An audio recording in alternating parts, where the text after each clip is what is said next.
نوجوانان ملت، پیارے بچوں، مجھے یاد آیا وہ پہلا اپنا دن جب ہم کشمیر کی وادی سے 1976 میں یو پی میں پڑھنے کے لیے چل دیے تھے تو میری عمر بھی اتنی ہی بڑی تھی، صرف 7.5 سال کا تھا۔ تو مجھے وہ وقت یاد آیا اسے دیکھ کر کے، مرحومہ والدہ محترمہ تڑپ رہی تھی، لیکن ہم مستی میں تھے کہ اب ہمیں باہر جانا ہے، مستی میں تھے۔ جب بانہال کے اندر بس پہنچی تو اس وقت ہمارے قصبے ہندوارہ سے کوئی جموں کے لیے بس نہیں جاتی تھی، سوپور سے بھی کوئی بس نہیں جاتی تھی، بارہمولہ سے 2 بسیں جاتی تھی۔ مولانا ولی شاہ صاحب رحمت اللہ علیہ، مفتی عبدالرحیم صاحب کے والد اس وقت حیات تھے، تو ہم اس بس پر چڑھے تو ان کو 2-4 آدمی پکڑ کے لائے، تو انہوں نے بس پر چڑھ کر کے دعا کرائی۔ تبلیغی جماعت کے امیر پرویز صاحب اس وقت جوان تھے، یہ بھی ہمارے ساتھ آئے، چھوٹے چھوٹے تھے ہم، مست کہ اب ہمیں باہر جانا ہے۔ اور بھی بارہمولہ کے 2-3 بزرگ ساتھ میں تھے۔ تو جب وہاں بانہال پہنچے، وہاں ایک بڑا ادارہ ہے اس وقت جہاں ہم نے وضو کیا تھا نالے میں، مفتی غلام رسول صاحب مفتاحی کا۔ تو اس وقت وہاں ادارہ وغیرہ کچھ نہیں تھا، کشمیر میں کہیں کوئی مدرسہ نہیں تھا۔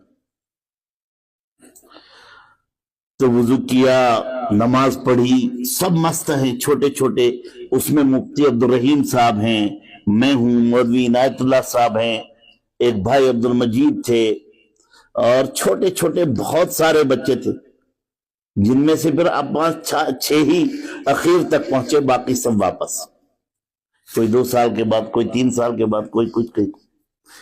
اب مجھے یاد پڑتا ہے کہ ڈرائیور کشمیری تھا، اس نے واپسی میں ایک ریکارڈ چلا دیا، اس نے کوئی ریکارڈ چلایا، مجھے یاد نہیں، اب تک ذرا سا مجھے یاد ہے، او دور کے مسافر۔ اب ہمیں سمجھ میں آیا، اوہو اب تو ہم مسافر ہو گئے، ماں باپ کو چھوڑنا پڑ رہا ہے، تو سب رونے لگے۔ اتنے میں پرویز صاحب آ گئے، سنت پڑھ کے انہوں نے اسے ڈانٹا ڈپٹا کہ یہ حرام ہے، ناجائز ہے، تم نے ان بچوں کو رلا دیا۔ ان کو گھر والے یاد آئے۔ تو مجھے وہ وقت جب بھی میں ایسے بچوں میں بیٹھتا ہوں تو یاد آتا ہے، ماں کتنی تڑپی تھی، والد صاحب کو کیا جذبہ تھا، کیا ولولہ تھا۔ 1976 تھا، میری عمر صرف 7-7.5 سال تھی، اور ہم چل دیے تھے۔ تو اس وقت جو ہے بہت وسائل نہیں تھے، 2 سال میں 1 سال میں بڑی مشکل سے وطن آنا ہوتا تھا۔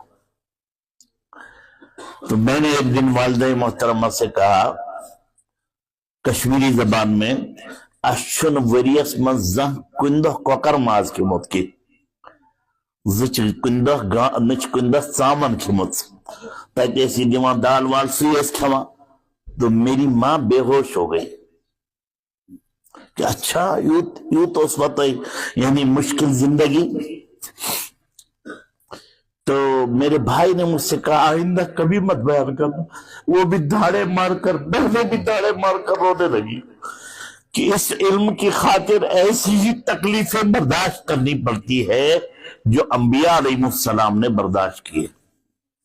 تو میرے بھائیوں، لیکن جب ہم اس دین کو پڑھتے ہیں، اس قرآن کریم کو پڑھتے ہیں، حفظ کلام اللہ کرتے ہیں، تو پھر رفعتیں، بلندیاں اور عظمتیں قدم چومتی۔ میں آپ کو ایک عجیب و غریب واقعہ سناتا ہوں۔ جب میری عمر 24 سال کی ہوئی تو میرے نکاح